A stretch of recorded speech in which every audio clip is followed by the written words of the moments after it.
একদিন ওমরে ফারুক রাদিয়াল্লাহু তাআলা আনহু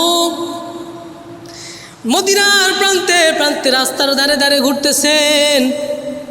কিছু দূর যেয়ে দেখে একটা বাগানের ভিতরে ছোট একটা ঘরের মধ্যে আলো টিপ টিপ করে জ্বলতেছে। ওমরে ফারুক চিন্তা করলেন, হয়তোবা ঘরের ভিতরে কেউ আছে, কোনো একটা সমস্যা আছে, আমি একটু যাই, যে দেখি কি হালতে আছে। ওমরে ফারুক রাদিয়াল্লাহু তাআলা আনহু গুটি গুটি পায়ে ওই ঘরের কাছে যে কানটা পেতে শুনতেছেন। ওই ছোট ঘরের মধ্যে মা ও মেয়ে কথা বলতেছে। মা বলতেছে মেয়ে, আজকে উটের দুধ কম হয়েছে, তুমি একটু দুধের মধ্যে পানি মিশায়া দাও, তাহলে আগামীকাল একটু বেশি করে বিক্রি করতে পারবা, বেশি দামে বিক্রি করতে পারবা। মেয়ে ডাকতে বলে, মা তুমি কি জানো না ওমরে ফারুক খলিফাতুল মুসলিমিন, ওমরের শাসন চলতেছে। খলিফাতুল মুসলিমিন ওমরে ফারুক কোরআনের দিয়ে দিয়েছে দুধের মধ্যে পানি মিশানো যাবে না, দুধের মধ্যে পানি মিশানো গুনাহ, দুধের ভিতরে পানি মিশানো যাবে না। মা ডাকতে বলে যে ওমরে ফারুক রাদিয়াল্লাহু তাআলা আনহু তো এখন এখানে নাই, রাতের গভীরে হয়তো তিনি ঘুমায় গেছেন, তিনি তো দেখতে পাবেন না, পানি মিশায় দাও, সমস্যা হবে না। মেয়ের তাকওয়া এমন ছিল, মেয়ে এমন পরেজগার, আল্লাহ তাআলার ভয় তার অন্তরের ভিতরে এমন বেশি ছিল। মেয়ে ডাকতে বলে, মা ওমরে ফারুক তো দেখবে না, কিন্তু এমন একজন আছে যে কখনো ঘুমায় না, যার কখনো ঘুম আসে না, এমন একজন আছে। আল্লাহ তাআলা ওমরে ফারুক না দেখলো আমার আল্লাহ তাআলাকে ফাঁকি দেওয়া যাবে না। ওলামায়ে কেরাম বলেন, আমার আল্লাহ এমন দেখনেওয়ালা, আমার আল্লাহ এমন শুনলেওয়ালা যে ওলামায়ে কেরাম বলেন, কালো অমাবস্যার রাতের ভিতরে যদি একটা অন্ধকার রাতের ভিতরে অন্ধকার একটা পাহাড়ের উপরে ছোট একটা কালো পিপিলিকা যদি হেঁটে যায়, খেয়াল করে বুঝবেন, অন্ধকার রাত, কালো একটা পাহাড়, ওই কালো পাহাড়ের উপরে যদি কালো একটা ছোট পিপিলিকা হেঁটে যায়, তাহলে ওই পিপিলিকা যেই পা দিয়ে হেঁটে যায়, ওই পাও আল্লাহ তাআলা দেখতে পায়। ওই পিপিলিকা হেঁটে যায়, ওই পিপিলিকা হেঁটে যাওয়ার যে আওয়াজ হয়, ওই আওয়াজে আল্লাহ তাআলা শুনতে পায়। আমার আল্লাহ এমন দেখনেওয়ালা।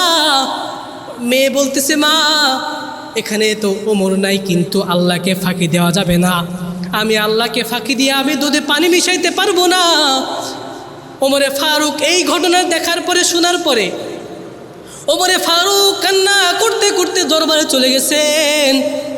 আগামীকাল যখন দরবার বসেছে, খলিফারও দরবার, খলিফা 2 জন লোক পাঠায় দিলেন যে মা ও মেয়েকে আমার দরবারে নিয়ে আসো। লোক যে মা ও মেয়েকে খলিফার দরবারে নিয়ে আসলেন। খলিফা ডাকতে বলে, ও মা, তোমার মেয়ের এত পরিষ্কার, তোমার মেয়ে এত তাকওয়াবান, এই যুগে তাকওয়াবান মেয়ে পাওয়া বড় কঠিন। তোমার মেয়ে এমন তাকওয়াবান, আমি নিজ চোখে দেখেছি তোমার মেয়ের কত তাকওয়া, কত পরেজগারিতা। মা তুমি যদি সম্মতি দাও, তোমার মেয়ের তাকওয়ার কারণে, তোমার মেয়ের পরেজগারির কারণে তুমি যদি সম্মতি দাও, তাহলে আমার ছেলের সাথে তোমার মেয়ের বিবাহ বন্ধনে আমি রাজি। যদি রাজি থাকো তাহলে সম্মতি দাও, আমার সন্তানের সাথে তোমার মেয়েকে বিবাহ দিব। কেমন তাকওয়াবান চিন্তা করেন, কেমন তাকওয়াবান ছিল মেয়ে। আর এই যুগের মধ্যে তাকওয়াবান মেয়ে পাওয়া বড় কঠিন, পরেজগার মেয়ে পাওয়া বড় কঠিন। ওমর ফারুকের সাথে মেয়ের ছেলের সাথে ওই মেয়ের বিবাহ হয়ে গেল। ওমরে ফারুক এমন একজন সাহাবী ছিলেন, এমন একজন সাহাবী। ওমরে ফারুক রাদিয়াল্লাহু তাআলা খেলাফতের মসনদে বসে আছেন। খেলাফতের মসনদে ওমরে ফারুক বসে আছেন। দূর থেকে তাকায় দেখে 2টা যুবক একটা বালককে টেনে হিসে নবীজির খলিফার দরবারে নিয়ে আসতেছে। দূর থেকে দেখে 2টা যুবক একটা বালককে টেনে হিসে খলিফার দরবারে নিয়ে আসতেছেন। খলিফা ওমরে ফারুক রাদিয়াল্লাহু তাআলা আনহু ডাক দিয়ে বলে, যুবক, বালককে কেন টেনে টেনে আমার দরবারে নিয়ে আসলা? বলে, আমিরুল মুমিনিন, আমরা বিচার চাওয়ার জন্য আপনার দরবারে এসেছি। ওমরে ফারুক বলে, কি বিচার? বলে, ওই বালক আমার বাবাকে মেরে ফেলেছে, আমার বাবার বিচার চাই, আমার বাবাকে সে মেরে ফেলেছে। ওমরে ফারুক বালককে ডাক দিয়ে বলে, তুমি কি তাদের বাবাকে মেরেছো? বালক ডাক দিয়ে বলে, হে আমিরুল মুমিনিন, কথা সত্য, হ্যাঁ আমি তাদের বাবাকে মেরে ফেলেছি, তবে আমি ইচ্ছা করে মারি নাই। কোনো একটা কারণে ওই লোকটা, আমি রাখাল, আমি উট নিয়ে যখন ওই আমার উটকে ঘাস খাওয়ানোর জন্য যখন আমি মরুভূমিতে গিয়েছি, ওই সাহাবী ওই লোকটা আমার উটের গায়ে কোনো এক কারণে পাথর নিক্ষেপ করেছে, আমার উটটা মরে যায় ভাব। আমি এই রাগের মাথায় আমি ওই পাথরটা নিয়ে তার গায়ে নিক্ষেপ করেছি, তার মাথায় লেগে গেছে এবং সে ওখানে মারা গেছে, আমার কোনো দোষ নাই। ওমরে ফারুক বলে যে, তুমি যেহেতু ওই লোকটাকে হত্যা করেছো, তোমার বিচার হবে। বলে যে, কি বিচার হবে? যে তোমার বিচার হবে, তোমার গলা থেকে মাথাকে আলাদা করে ফেলা হবে। সমস্ত সাহাবী মসনদে খলিফার দরবারে বসে আছেন, বিচার কাজ শুরু হবে।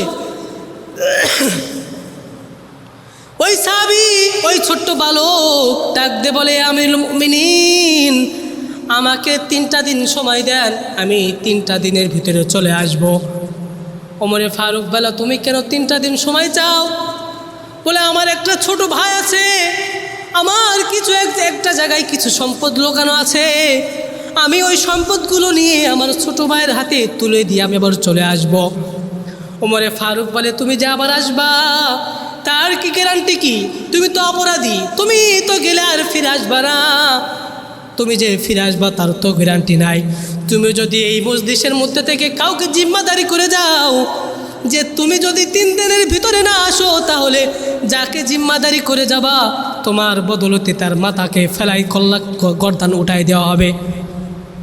তো ওই বালক ডাক দিয়ে বলে যে, আমাকে সাহায্য করার মতো কে আছো? আমাকে সাহায্য করবা, আমি 3 দিনের ভিতরে চলে আসব, আমাকে কেউ একটু সাহায্য করো। কেউ সাহায্য করে না, কেউ হাত উঠায় না। অনেক সময় হয়ে গেছে, কেউ সাহায্য করে না। তো ওই মজলিস থেকে আমিরুল মুমিনিন বলে, কেউ তো 3 দিনের সময় দিতে পারবো না, তুমি বিচারের জন্য প্রস্তুত হও। তখন কিছুক্ষণ পরে ওমরে ফারুক রাদিয়াল্লাহু তাআলা আনহুর পিছন থেকে একজন হাত উঠাইছেন। কে হাত উঠাইছেন গো ভাই?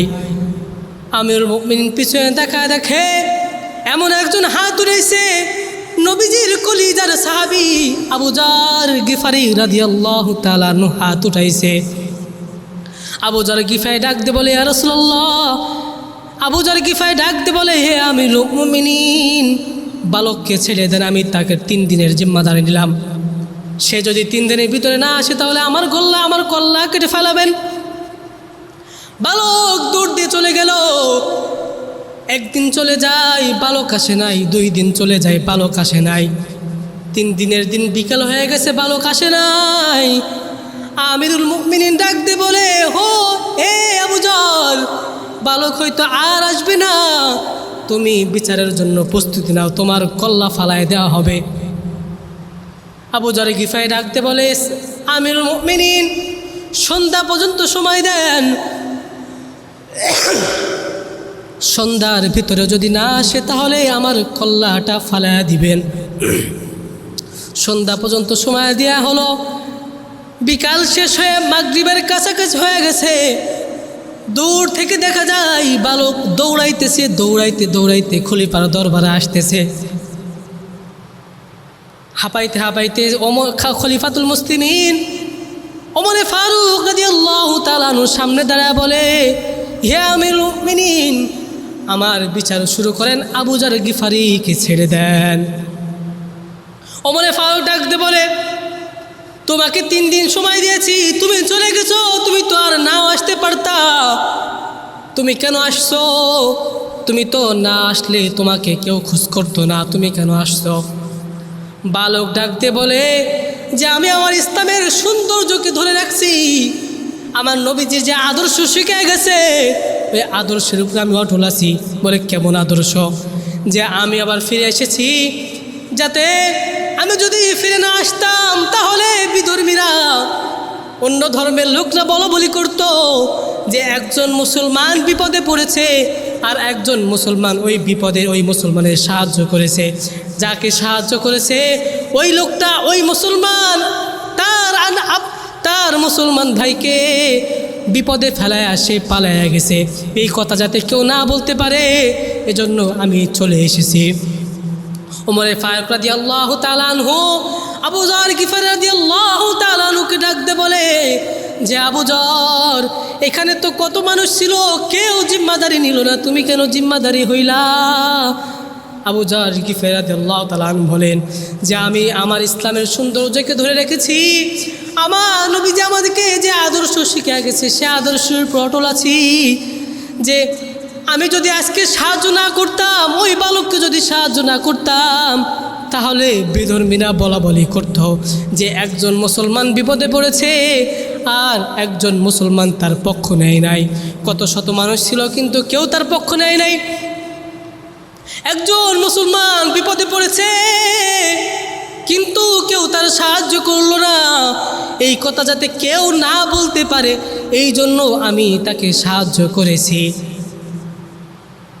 তো যেই 2 যুবক বিচার চাওয়ার জন্য এসেছে, 2টা যুবক ডাকতে বলে হে আমিরুল মুমিনিন, আমরা বিচার চাই না, আমাদের বিচার লাগবে না, আমরা ওই বালককে মাফ করে দিলাম, আমরা বালককে মাফ করে দিলাম। ওমরে ফারুক রাদিয়াল্লাহু তাআলা আনহু ডাকতে বলে তোমরা কেন তোমার বাবার বিচার না চায়া ওই বালককে মাফ করে দিছো? 2 যুবক ডাকতে বলে যে আমরা এখন দুনিয়াতে আছি, এক সময় দুনিয়াতে থাকবো না, কিন্তু বিধর্মীরা অমুসলিমরা যাতে এইটা না বলতে পারে যে একজন মুসলমান অপরাধ করেছে, অপরাধ করার পরে মাফ চেয়েছে কিন্তু মাফ করে নাই, এই কথা যাতে কেউ না বলতে পারে এজন্য আমরা তাকে মাফ করে দিলাম। কেমন আদর্শ ছিল সাহাবীদের মধ্যে, নবীজির কেমন আদর্শ ছিল। আর আমরা এমন অবস্থা, আমাদের এমন অবস্থা হয়েছে যে আমরা একে অপরের উপর লেগে পড়ে ঝগড়া করি। একজন যদি আমাকে বলে তোর 12টা বাজাবো, আমি উল্টা তাকে বলি তোর 13টা বাজা দিব।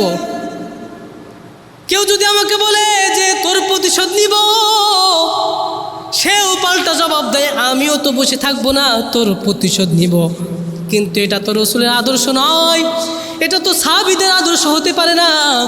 সাহাবীদের আদর্শ হলো একে অপরকে মাফ করে দেওয়া। মাফ করা হলো মহৎ গুণ। যে ব্যক্তি একজন মুসলমানকে মাফ করে দিবেন, কাল কিয়ামতের ময়দানে আল্লাহ তাআলা তার গুনাহগুলোকে ঢেকে রেখে আল্লাহ তাআলা তাকেও মাফ করে দিবেন।